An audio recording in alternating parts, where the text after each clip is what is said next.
নীরবতা হলো সবচেয়ে বড় প্রতিশোধ। নীরবতা মানুষকে ক্লান্ত, রিক্ত, শূন্য করে তোলে। নীরবতাই মানুষের জীবনে সবচেয়ে প্রতিশোধ। এই প্রতিশোধ স্পৃহা থেকে মানুষ দিক দিগান্তরে ছুটতে পারে। একাকিত্ব মানুষকে কখনো একা করে না, সে অনেক সময় নিজেকে পরিণত করে তুলতে পারে। মানুষের জানা অজানার ভিড়ে মানুষ নিজেকে আবার নতুন করে জানতে চায়। তাই নীরবতার প্রতিশোধ নীরবতা দিয়েই গ্রহণযোগ্যতার মাপকাঠিকে বিচার করে। নীরবতার প্রতিশ্রুতে স্পৃহা প্রতিনিয়ত মানুষকে নীরব থাকতে শেখায়। সব প্রশ্নের উত্তর যেমন জানা মানুষের থাকে না, তেমনি নীরবতার শ্রেয়তা, নীরবতার ভঙ্গতাকে বিচার করে।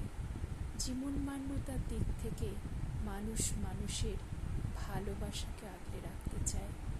আশা নিরাশার মাঝেও যেমন ভালোবাসা দেখা দেয়, নীরবতার স্রোতধারায় নীরবতা একটা সময় অস্তরা গিয়ে নীরবতাকে ভেঙে জীবন সায়ান্নের এক গোধূলি লগ্নে নিজেকে নতুন করে প্রসারিত লাভ করে।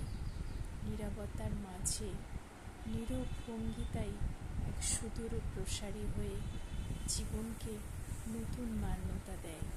নীরবতার মানে নীরবতাকে ভঙ্গ নয়, কিছু না বলা কথা নীরবতার মাঝে হয়তো ব্যাখ্যা করা যায়। সব কথা মুখে বলে প্রকাশ করা যায় না, কিছু কথা নীরবতাই হলো তার উত্তর। সময়ের সাথে সাথে সময়ের ভাষায় সমস্ত কিছুই বদলে যায়। নীরবতার ধ্বনিও জীবন সায়ান্নে আজও তাকে আগলে রাখে।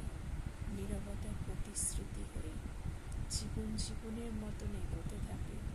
আশা নিরাশার খেলায় প্রতিশ্রুতিবদ্ধ হয় এক নতুন রঙ্গরাগের আশা।